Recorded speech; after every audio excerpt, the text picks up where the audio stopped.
Hola a todos y un saludo muy especial a toda la gente de Morozova School que nos está escuchando hoy.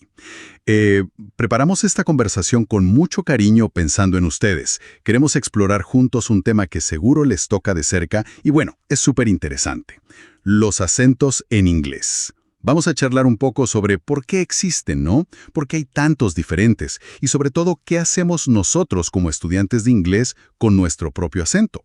Para esto estuvimos chequeando varias fuentes, ¿viste? Artículos, análisis de expertos en lenguaje. La idea hoy, nuestra misión, digamos, es entender mejor todo este mundo de los acentos, sentirnos más cómodos al hablar y, claro, mejorar cómo nos comunicamos. Sí, es un tema que da para mucho, la verdad. Y creo que lo primerito, lo esencial es sacar una idea que anda mucho por ahí. ¿Cuál idea sería? Y esa de que hay gente que habla sin acento. O sea, eso no existe. Todos, ¿eh? De verdad, absolutamente todos tenemos un acento cuando hablamos. No importa el idioma o de dónde seamos. Es cierto eso. A veces uno escucha, no, fulano no tiene acento, pero en realidad creo que queremos decir que tiene un acento que, no sé, que nos suena como estándar. ¿Quizás? Justo. O el que estamos acostumbrados a oír. Pero acento tiene. Es como dicen por ahí, como una huella digital de la voz, ¿no? Exactamente. Un acento es básicamente nuestra forma particular de pronunciar. Incluye los sonidos que usamos, el ritmo que le damos, la entonación, y todo eso viene influenciado por un montón de cosas. Dónde crecimos, la gente con la que andamos, la educación y, claro, nuestra lengua materna, si estamos aprendiendo otro idioma. Me gustó una comparación que leí por ahí. Pensar en los acentos como si fueran frutas, ¿viste? Un idioma puede tener muchas variedades, como hay distintas manzanas, ¿no? Y cada una con su sabor, su textura. Sí. Todas son manzanas, pero son diferentes. Con los acentos es algo parecido o no. Son como variaciones. Es una buena analogía, sí. Refleja esa diversidad natural que existe. ¿Y cómo se forman estas diferencias? Bueno, principalmente porque aprendemos a hablar, más bien imitamos, ¿no? Imitamos a nuestro entorno más cercano desde que somos bebés prácticamente. Ah, claro. Nuestro cerebro y, digamos, todo nuestro aparato fonador, la boca, la lengua, se van como calibrando para producir ciertos sonidos de una forma específica. O sea que es algo que se arma muy temprano en la vida. Tempranísimo. Y claro, con el tiempo, esa manera de hablar se asocia con quiénes somos, con nuestro sentido de pertenencia. Así hablamos nosotros, así suena la gente de mi ciudad o de mi país. El acento nos conecta un poco con nuestras raíces, ¿sabes? Y me imagino que la geografía, la historia de los lugares, también deben meter su cuchara en cómo se crean los acentos. Totalmente. El aislamiento geográfico, por ejemplo, puede ser un factor súper importante. Hay un estudio muy curioso que se hizo hace un tiempo con un grupo de científicos en una base allá en la Antártida. Imagínate, pasaron meses y meses aislados del mundo, hablando solo entre ellos. ¿En serio? ¿Y qué pasó? ¿Empezaron a hablar como pingüinos? Ja, no tanto así. Pero los lingüistas que analizaron las grabaciones de sus conversaciones notaron que, de a poquito, muy sutilmente, empezaron a desarrollar como características de pronunciación comunes entre ellos. Una especie de microacento propio de ese grupito aislado. ¡Qué loco! Es un ejemplo medio extremo, ¿no? Pero ilustra bien cómo la interacción constante dentro de un grupo y sin mucha influencia de afuera puede ir moldeando la forma de hablar. Y eso, a gran escala, es lo que ha pasado por siglos en distintas regiones del mundo. Qué interesante ver cómo algo tan personal como nuestra voz tiene también esa dimensión social, histórica. Bueno, y entrando más en lo que nos importa como estudiantes de inglés, se habla mucho de acentos nativos y no nativos. ¿Podríamos aclarar un poco qué es qué? Claro que sí. A ver, los acentos nativos, digamos, son las distintas formas de hablar de la gente que tiene el inglés como su primera lengua, su lengua materna. Piensa en la variedad enorme que hay solo dentro del Reino Unido, ¿no? O entre alguien de Texas y alguien de Nueva York. O un australiano y un canadiense. Exacto. O un sudafricano. Todos son hablantes nativos, pero sus acentos pueden sonar súper diferentes entre sí. Entendido. ¿Y los no nativos? Esos somos nosotros. Esos somos muchos de nosotros, sí. Son los acentos de quienes hablamos inglés como segunda lengua, o tercera, o la que sea. Y en estos casos es totalmente natural y esperable que nuestra pronunciación tenga la influencia de los sonidos, los ritmos de nuestra lengua materna. Ok, aquí me quiero detener un poquito. Exploremos más eso de la influencia de la lengua materna. O sea, ¿cómo funciona eso en la práctica? Claro, a ver, podríamos decir que funciona en varios niveles. Uno muy importante es, digamos, físico. Nuestra boca, la lengua, los labios, las cuerdas vocales, llevan años entrenados para hacer los sonidos de nuestro idioma. Piensa como si fuera a aprender a tocar un instrumento. Mm, Los dedos se acostumbran a ciertas posiciones, ¿no? Bueno, acá es parecido. Reeducar esos músculos para hacer sonidos nuevos, sonidos que a lo mejor ni existen en español, pues. Requiere práctica, práctica consciente. claro, es como pedirle a un guitarrista que de repente toque el violín. Los músculos tienen que aprender otros movimientos. Justo eso. Por eso, sonidos del inglés que no tenemos igual en español, como, no sé, el sonido th, de think o that, ¿viste? Uf, sí. O algunas vocales que son medio raras para nosotros. Exacto. O esas vocales que tienen como un matiz diferente, bueno, pueden ser un desafío al principio. Y para gente que habla otros idiomas, las dificultades son otras, claro. Por ejemplo, para algunos hablantes de lenguas asiáticas, distinguir y hacer la L y la R es complicado. O la H aspirada del inglés para algunos europeos. ¿Y la edad? ¿Influye mucho la edad a la que empezamos a aprender? Suele influir, sí. A ver, los niños tienen una plasticidad cerebral increíble, ¿no? Y quizás también menos vergüenza o miedo a equivocarse. Entonces como que absorben la pronunciación de forma más, casi como por ósmosis, ¿viste? Sí, como esponjas. Eso. Los adultos podemos aprender perfectamente, ojo, pero muchas veces necesitamos un esfuerzo más consciente, más analítico para decir, este sonido es así y practicarlo específicamente. Pero aquí llegamos a un punto que me parece, súper importante para todos los que estamos aprendiendo inglés y que leí en varias partes. La meta no debería ser sonar igualito a un hablante nativo ideal. No. Totalmente de acuerdo. Es que, a ver, el objetivo principal, el más importante, debería ser que nos comuniquemos bien, que se entienda lo que queremos decir, ¿cierto? Que el mensaje llegue. Exacto, que nos entiendan y que entendamos. Perseguir un acento perfecto, que además, ¿cuál sería ese acento perfecto? ¿El de la BBC? ¿El de California? ¿El de Toronto?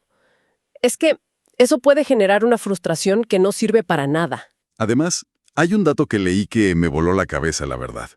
Resulta que la gran mayoría de las conversaciones en inglés que pasan hoy en el mundo no incluyen a ningún hablante nativo. Ese es un punto clave, sí. Se calcula que hay muchísimos más hablantes de inglés como segunda lengua que como lengua materna. Muchísimos más. ¡Wow! El inglés se volvió como la lengua franca global, ¿no? La usa gente de todos los acentos que te puedas imaginar para comunicarse entre sí. Entonces, en ese contexto, la idea de que hay un único acento correcto como que pierde mucho sentido. Lo que importa es que nos entendamos mutuamente. La inteligibilidad. Eso nos lleva directo a la variedad impresionante de acentos que hay en inglés. Decías que no hay un solo acento nativo, estándar. Para nada, olvídate. Estamos hablando de una diversidad gigante. Dentro de un mismo país, como Estados Unidos o el Reino Unido, hay, no sé, decenas, capaz cientos de acentos regionales distintos, a veces con diferencias súper marcadas entre ciudades que están al lado. ¿Es verdad? Y si a eso le sumas todas las variedades de inglés que hay por el mundo, Canadá, Australia, Nueva Zelanda, Sudáfrica, India, Singapur, Jamaica, bueno, estamos hablando de miles de formas diferentes de hablar inglés. Es impresionante, la verdad. ¿Y qué fue lo que generó toda esta variedad con el tiempo? Es una mezcla de cosas, ¿no? Historia, sociedad. La historia de cómo se fueron poblando las diferentes regiones es fundamental. Los primeros colonos que llegaron llevaban sus propios acentos de distintas partes de Inglaterra, Escocia, Irlanda. Claro. Y esos acentos se mezclaron y fueron evolucionando de forma diferente en cada lugar. Después llegaron otras migraciones. La migración debe haber sido clave también. Importantísima. Las oleadas de migrantes que llegaron después de otros países de Europa, de África, de Asia, trajeron nuevas influencias lingüísticas que se fueron metiendo, ¿viste? Y modificando los acentos locales. Y además, hay factores sociales como la clase social, la etnia, hasta la profesión, que históricamente también se asociaron a ciertas formas de hablar en algunas sociedades. Entiendo. Y por supuesto, los acentos no son algo fijo, ¿eh? Siguen cambiando, siguen evolucionando con cada nueva generación. Para que nuestros oyentes se hagan una idea de esta variación, quizá podemos mencionar algunas diferencias conocidas, ¿no? Por ejemplo, entre el inglés de Estados Unidos y el británico estándar, sin decir que uno es mejor que otro, obvio. Claro, son solo distintos. Por ejemplo, en vocabulario, lo que en Estados Unidos es una cookie, una galleta, Ajá. en Reino Unido suelen decir biscuit. Un apartment allá es un flat acá. Un truck es un lorry. Hay muchísimas de esas. Y al escribir también, ¿no? Como color sin la U en Estados Unidos y color con U en Gran Bretaña. Exacto. Analyze con Z versus analyze con S. Center versus centre. Son como convenciones de escritura diferentes que muestran cómo la lengua se desarrolló por caminos separados. Y ni hablar de la pronunciación de muchísimas palabras y vocales, que también cambia un montón. Ahora, metámonos en un tema un poco más delicado, pero creo que importante. ¿Cómo percibimos los acentos? ¿Y cómo nos perciben a nosotros por nuestro acento? Existe eso que llaman sesgo de acento, ¿verdad? ¿Qué es exactamente? Sí, el sesgo de acento o accent bias, como se dice en inglés, es un fenómeno social muy real, lamentablemente. Se refiere a esa tendencia que muchas veces ni nos damos cuenta que tenemos, a formarnos opiniones o juicios sobre alguien solo por cómo habla. Y lo feo es que esos juicios suelen basarse en estereotipos que tenemos asociados a ciertos acentos. ¿Estereotipos como cuáles? ¿Podrías dar algún ejemplo? Pueden ser súper variados y, la verdad, casi siempre injustos. Por ejemplo, no sé, asociar un acento regional particular con ser menos inteligente o tener menos educación. O percibir a alguien con cierto acento extranjero como menos confiable o menos capaz para un trabajo. Hay estudios que muestran cómo, por ejemplo, en Estados Unidos, a veces se asocian ideas negativas al acento del sur. O cómo en el Reino Unido, históricamente, algunos acentos regionales fueron como mal vistos, comparados con la received pronunciation, el acento más estándar. Es bastante feo eso, la verdad. ¿Y hay alguna explicación de por qué pasa esto? Digo, más allá de los prejuicios sociales que ya existen.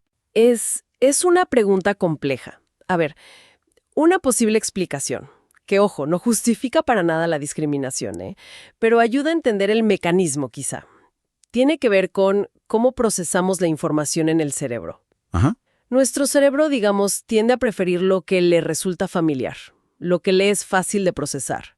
Entonces, escuchar un acento muy diferente al nuestro requiere como un pequeñito esfuerzo mental extra para decodificar los sonidos, para entender bien el mensaje. Como si el cerebro tuviera que ajustar sus filtros, algo así. Algo por el estilo, sí. Ese pequeño esfuerzo extra, bueno, podría, en algunas personas y en ciertos contextos, traducirse de forma inconsciente en una percepción un poquito menos positiva.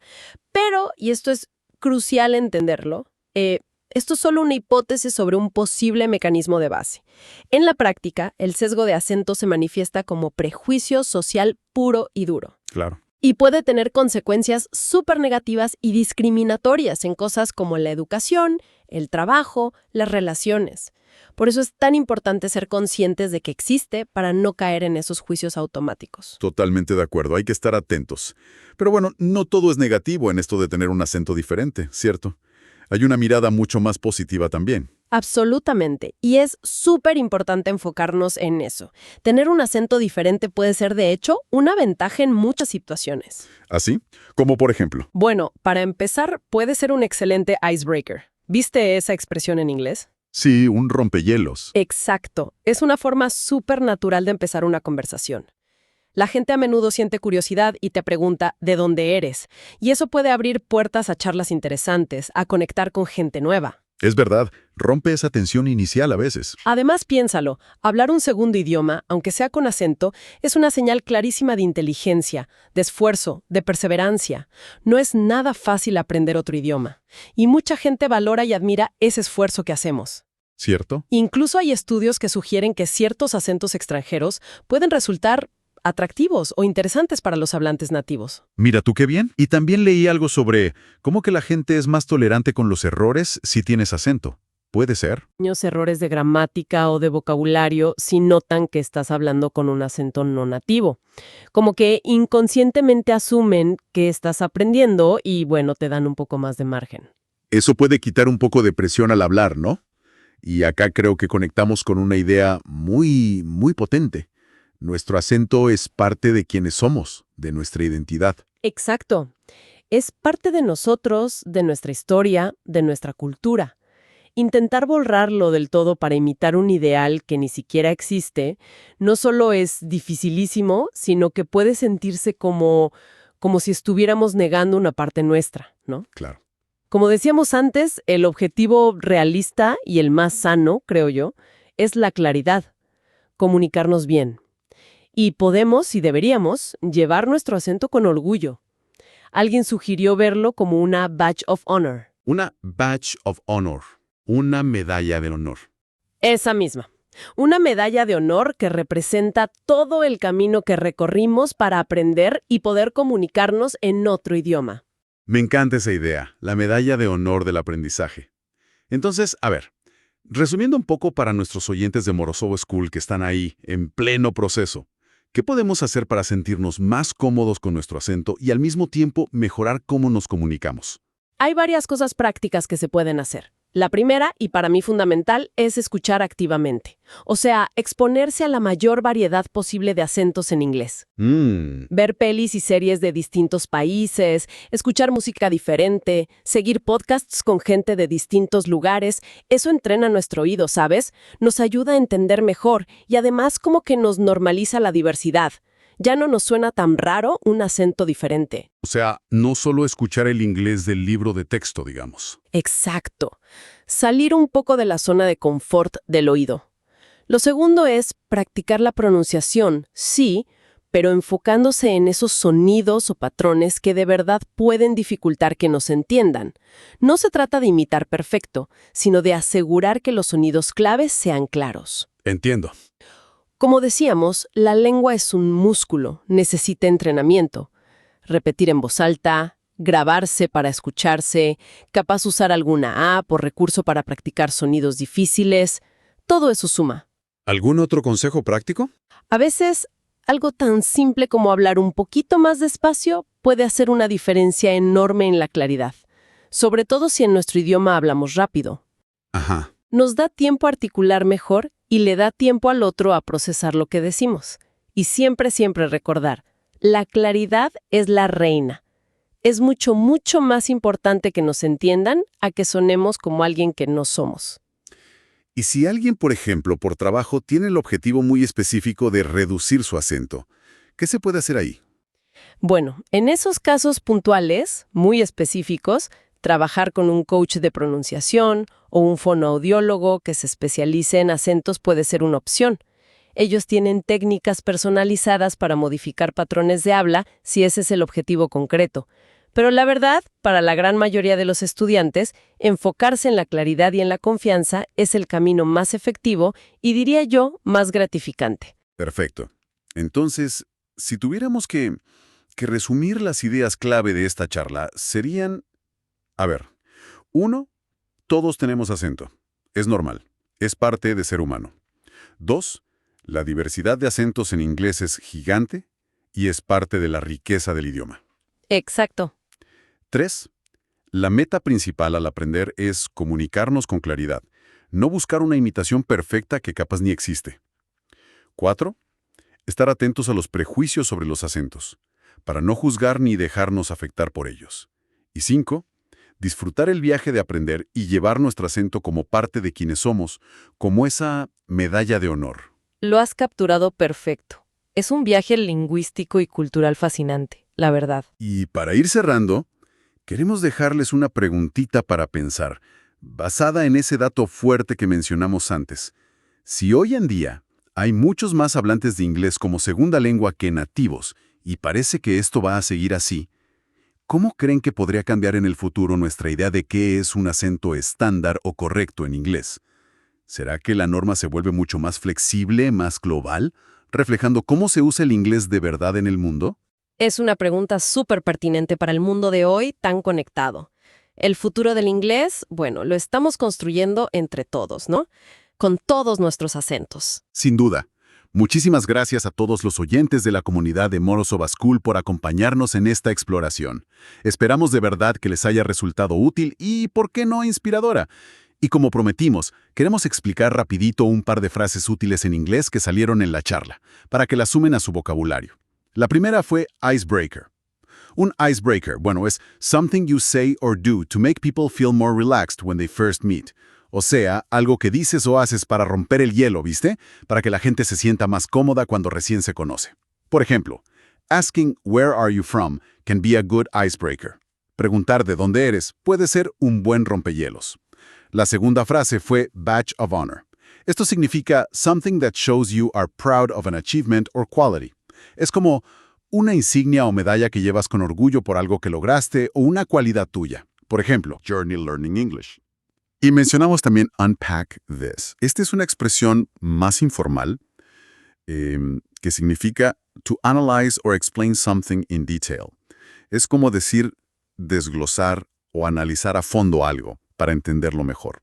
Por ejemplo, that's a complex idea. Let's unpack this a bit more. Esa es una idea compleja. Vamos a analizarlo un poco más a fondo. Esperamos que estas frases les sirvan en sus conversaciones en inglés. Y si quieren seguir esta charla o saber más sobre Morozova School, los invitamos a seguirnos en nuestras redes sociales. Van a encontrar todos los links en la descripción o en los comentarios de este audio. Ha sido un gustazo compartir este rato con ustedes. Gracias por escuchar y hasta la próxima.